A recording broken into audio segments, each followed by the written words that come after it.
ಸೌರಾಷ್ಟ್ರದ ಸೋಮನಾಥ ದೇವಸ್ಥಾನ ಅದು ಸರ್ಕಾರ ಕಟ್ಟಿದೆ, ಆದ್ರೆ ಇದನ್ನು ಸರ್ಕಾರ ಕಟ್ಟಿಲ್ಲ, ಇದು ಹಿಂದೂಗಳು ಕಟ್ಟಿದ್ದಾರೆ. ಇದು ನಮ್ಮ ದೇವಸ್ಥಾನ.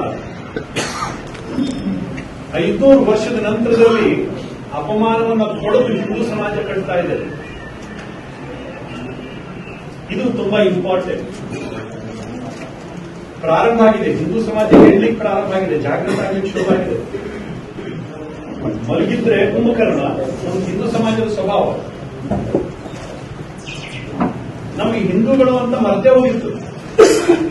ನಾನು ಲಿಂಗಾಯತ, ನಾನು ಮರಾಠ, ನಾನು ಹೆಗಡೆ, ನಾನು ಭಟ್ಟ, ನಾನು ಶಕ್ತಿ, ನಾನು ಅವನು ಜಾತಿ ಹೆಸರಿನಲ್ಲಿ ಹೇಳ್ಕೊತಿದ್ದು ಬಿಟ್ರೆ ನಮ್ಗೆ ಹಿಂದೂ ಅನ್ನೋದು ಮರ್ತೇನೆ ಹೋಗಿತ್ತು.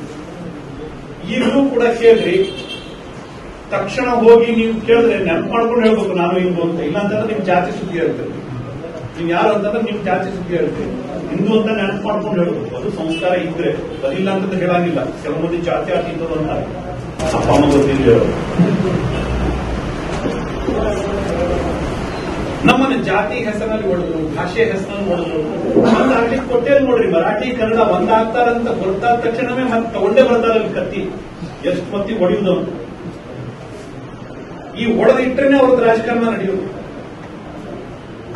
ಸಾವಿರಾರು ವರ್ಷದಿಂದ ನಾವು ಒಟ್ಟಿಗೆ ಬಂದಿದ್ದೀವಿ. ಯಾವತ್ತೂ ಮರಾಠಿ ಕನ್ನಡ ಸಂಘರ್ಷ ನಡೆದಿರಲಿಲ್ಲ. ಸ್ವಾತಂತ್ರ್ಯ ಬಂದ ನಂತರದಲ್ಲಿ ಮರಾಠಿ ಕನ್ನಡ ಸಂಘರ್ಷ ಶುರುವಾಗಿದೆ. ಇದಕ್ಕೂ ಮುಂಚೆ ಯಾರು ರಾಜ ಇದ್ರೋ, ಯಾರು ಸರ್ದಾರ್ ಇದ್ರೋ ಏನು ಗೊತ್ತಿರಲಿಲ್ಲ. ಎಲ್ಲ ಒಟ್ಟಿಗೆ ಇರ್ತಿದ್ವಿ, ಒಟ್ಟಿಗೆ ಕೆಲಸ ಮಾಡ್ತಿದ್ವಿ. ಭಾಷೆ ಹೆಸರನ್ನ ನಾವು ಯಾವತ್ತೂ ಬಿಟ್ಟಾಗಿರಲಿಲ್ಲ. ಸ್ವಾತಂತ್ರ್ಯ ಬಂದ ನಂತರದಲ್ಲಿ ಶುರುವಾಯಿತು. ನಾವು ಹೊಡೆದು ಭಾಷೆ ಹೆಸರನ್ನು ಹೊಡೆದು, ಜಾತಿ ಹೆಸರನ್ನು ಹೊಡೆದು, ಊರಿನ ಹೆಸರನ್ನು ಹೊಡೆದ್ರು. ಹೊಡಿಲಿಕ್ಕೆ ನಮ್ಮನ್ನು ಯಾವುದನ್ನೂ ಕಡಿಮೆ ಮಾಡಿಲ್ಲ, ಅಷ್ಟು ಹೊಡೆದ್ರು.